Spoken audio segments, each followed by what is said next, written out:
Welcome to the Slop Farm. Enjoy the video. You start by waking the Apple Watch and getting straight into the faces.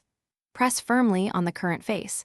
This force touch opens edit mode so you can control faces directly. Once done, swipe left or right to preview saved faces. Make sure to pause on the one you want to change or replace. If you don't see what you need, locate the plus icon at the end of the line to add a new face. This first move puts you in the exact place to modify watch faces. You now customize the chosen face or create a new one. Tap Customize to open panels for color, style, and complications. Each panel controls a different layer of the design. Use the digital crown to scroll through preset colors and styles rapidly. Swipe left or right between panels to edit time format, dial details, or complications. Once a complication slot is selected, pick the app or data you want.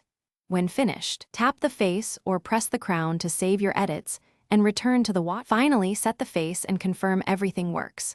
Press the digital crown or simply tap the face to make it active. The change is immediate on your wrist. If you prefer, open the watch app on your iPhone to reorganize faces, sync complications, or delete unwanted ones. This mirrors edits and gives finer control. If the face fails to update, restart the watch and phone and ensure Watch OS is current. If problems persist, remove then re-add the face to force a fresh configuration. Thanks for watching. Consider subscribing if we helped you today.